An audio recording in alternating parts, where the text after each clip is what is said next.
ভাৰতীয় জনতা পাৰ্টি আৰু অসম গণ পৰিষদৰ দুই দলৰে কাৰ্যবাহী কমিটিৰ কাষলৈ যাবলৈ অনুৰোধ জনাইছোঁ আৰু আমাৰ সকলোকে স্বেচ্ছাসেৱকসকলক সকলোৱে হাততে মম আৰু মেচ তুলি দিবলৈ অনুৰোধ জনাইছোঁ। আৰু তোমাৰ কিতাবিলে নাহিলে কীৰ্তি প্ৰভু, তোমাৰ কিতাবে এই দেশৰ আমাৰ সন্মানীয় প্ৰধানমন্ত্ৰী ডাঙৰীয়া অহাকালিলৈ এই ভূমিত পদাৰ্পণ কৰিব। গতিকে আজি এই সভা সংঘ মন্ত্ৰী প্ৰজনে কাৰ্যসূচী বা সফল ৰূপায়ণ কৰা।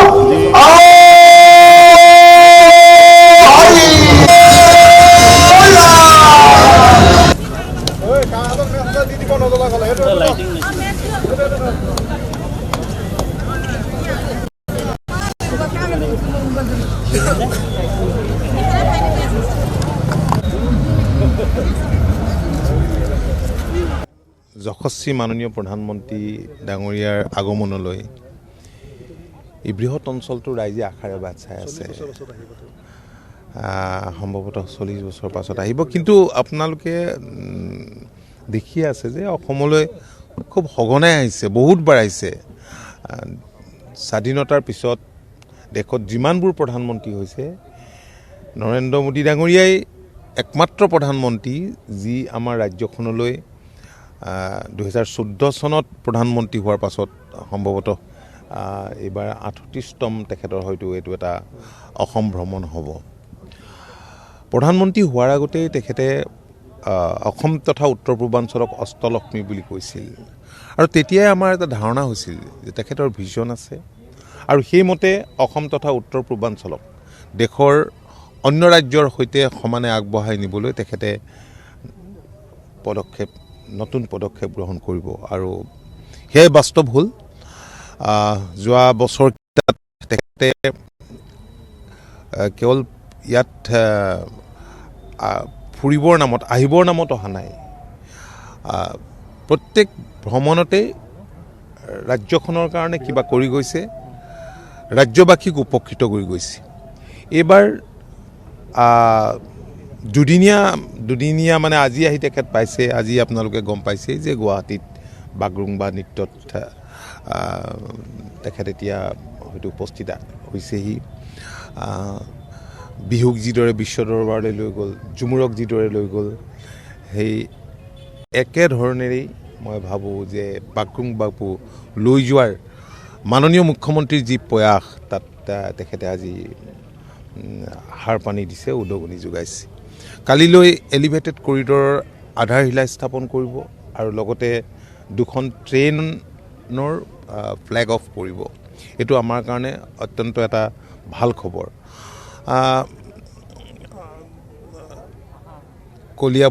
কলিয়াবৰ মানে জখলাবন্ধাৰ পৰা মোৰ সমষ্টিলৈকে দীৰ্ঘ দূৰত্বৰ এখন, এইটো ফ্লাইঅভাৰ বুলিয়ে ক'ব লাগিব আমাৰ ভাষাত হ'ব। আৰু স্বাভাৱিকতে যেতিয়া ফ্লাড হয়, ফ্লাডৰ সময়ছোৱাত বন্যপ্ৰাণী নেশ্যনেল হাইৱেটো ক্ৰছ কৰি পাহাৰৰ ফালে গতি কৰে, আৰু বহুত বন্যপ্ৰাণী মৃত্যু ঘটে। আৰু ইফাল কেৱল বানপানীৰ সময়তে নহয়, এনেও চলা ফুৰা কৰে। প্ৰকৃতিয়েতো সুন্দৰকৈ এই ঠাইটুকুৰা সৃষ্টি কৰিছে। ব্ৰহ্মপুত্ৰ, তাৰ পৰা জংঘল, কাজিৰঙা, তাৰপিছতে পাহাৰটো আছে, কিন্তু তাৰ মাজতে মানুহ অহা যোৱা কৰিবলৈ মানুহে ৰাস্তাটো বনাই ল'লে। কিন্তু বন্যপ্ৰাণীৰ জীৱকুলৰ সুৰক্ষাৰ কথাটো অত্যন্ত প্ৰয়োজন আছিল, যিটো কথা আমাৰ ইয়াৰ ৰাইজে বা আমি সকলোৱে অনুভৱ কৰি আছিলোঁ। কিন্তু এতিয়া এলিভেটেড কৰিডৰটো হোৱাৰ লগে লগে জীৱকুলৰ সহায় হোৱাই নহয়, মানুহৰো সহায় হ'ব। কাৰণ কিছুমান খুব ছিৰিয়াছ পেচেণ্ট কেতিয়াবা উজনিৰ পৰা গুৱাহাটী মেডিকেললৈ আনিবলগীয়া হয়। তো এই সময়ছোৱাত এই পথছোৱা যথেষ্ট শ্ল' যাব লাগে, কাৰণ বন্যপ্ৰাণীৰ সুৰক্ষাৰ প্ৰতি লক্ষ্য ৰাখি গভমেণ্টে, ফৰেষ্ট বা ট্ৰেন্সপৰ্টে কিছুমান ধৰা বন্ধা নিয়ম কৰি দিছে, স্পীড লিমিট কৰি দিছে, সেইমতে আহিব লাগে। এইটো হৈ যোৱাৰ লগে লগে খুব কম সময়ৰ ভিতৰত ইঠাইৰ পৰা সিঠাইলৈ আহিব পাৰিব, এইটো এটা সুবিধা হ'ব। আৰু মই ভাবোঁ যে বন্যপ্ৰাণী সুৰক্ষাৰ ক্ষেত্ৰত, জৈৱ বৈচিত্ৰ্যৰ ক্ষেত্ৰত এইটো এটা বৃহৎ পদক্ষেপ ভাৰত চৰকাৰে গ্ৰহণ কৰিছে।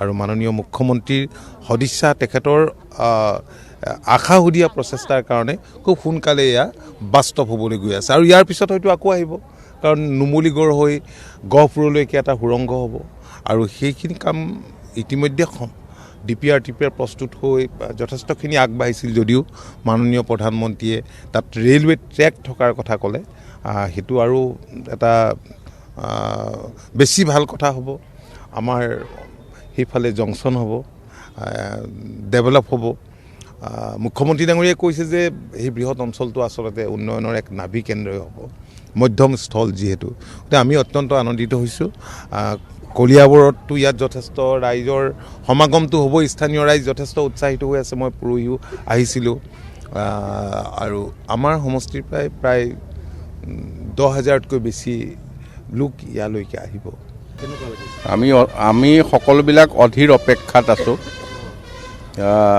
ভাৰতৰ যশস্বী প্ৰধানমন্ত্ৰী নৰেন্দ্ৰ মোদী ডাঙৰীয়াৰ আগমন আৰু কলিয়াবৰত পদাৰ্পণে আমাক ধন্য কৰিব আৰু তেখেতে যি উপহাৰ লৈ আমাৰ মাজলৈ আহিছে সি আমাৰ গোটেই অঞ্চলটোকে এটা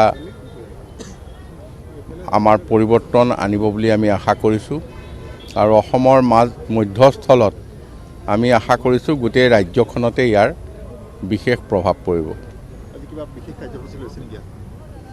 ইয়াত এতিয়া অহাকালিৰ সেই শুভক্ষণৰ বাবে আমি সকলোৱে প্ৰায় 10,000 বন্তি প্ৰজ্বলন কৰি আমি ভগৱানৰ ওচৰত প্ৰাৰ্থনা জনাম যাতে আমাৰ এই কাৰ্যভাগী খুব সফলভাৱে ৰূপায়ণ হয়